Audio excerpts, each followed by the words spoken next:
Greetings citizens of the world, I am Hound, an anonymous operative. Some of you may be familiar with the collective known as Anonymous, others may not. I wish to take this opportunity to give you a brief history on the origins of Anonymous. Misinformation regarding the group have muddied the water and created confusion, not only amongst outsiders but also amongst some who claim to be members of Anonymous themselves. Anonymous is the name of the user base of the website 4chan, which is one of the few websites where a user can post anonymously, and almost all users do. As a consequence, users refer to each other as Anons. Anonymous became well known for a variety of organized internet-based pranks that gained them a reputation of notoriety. Some of the pranks were in bad taste, and over time the group attracted attention and criticism for these pranks. Some of these critics, however, were themselves very shady characters with plenty of skeletons in their closet, making them an easy target for ridicule. Anonymous eventually realized that they had a moral high ground over some of their targets,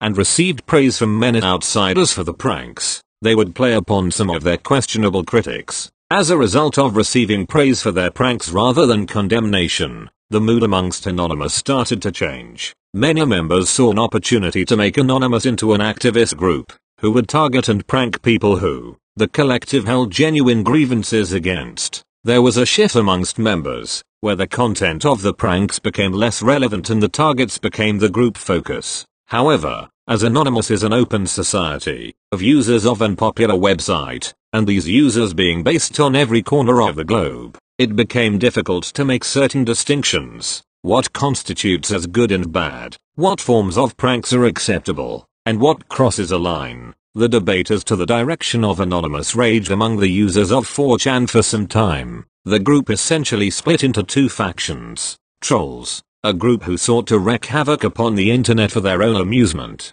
and moral fags, who sought to create an activist group, which would target those on the internet who, at least to Anonymous, were deserving of it. Some members sought notoriety, others sought praise. However, the moral fags were the first to make an impression in the real world, following a campaign targeting the Church of Scientology. The Church of Scientology had been threatening many websites online with lawsuits, following the leaking of a video that showed Scientologist Tom Cruise in a rather unflattering way. The moral fags within Anonymous saw this as censorship and violation of free speech, and organized a series of protests outside various branches of Scientology centers across the world. However, given Scientology's history of harassing their critics, it was agreed that Anonymous should take steps to avoid its membership from being identified, as this would be the first time that Anonymous would exit the virtual world and enter the real world. So they adopted a mask. It was agreed that they would use the Guy Fawkes mask,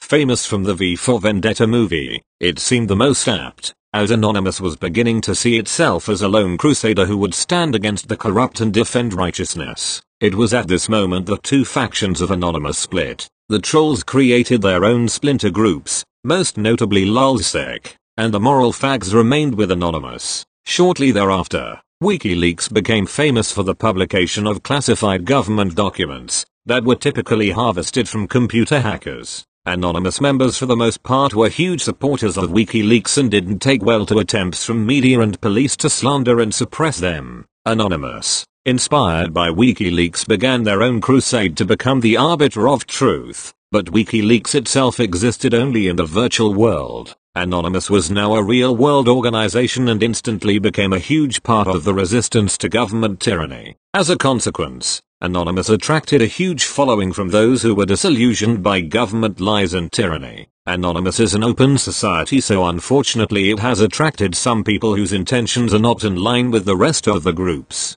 But as the years have passed, Anonymous has inspired and been involved with many different protests and uprisings, virtual and real world, and become one of the best known dissident groups the world has ever known. So much so, that now, in times of true revolution, when those inside the system were rebelling against the tyranny of big government, and needed an ally, they reached out to us and sought our help in waking up the masses to the corruption. And this is now the group's primary focus. This was a short history of Anonymous, and more details of their operations will be in future videos. I am Hound. I am Anonymous.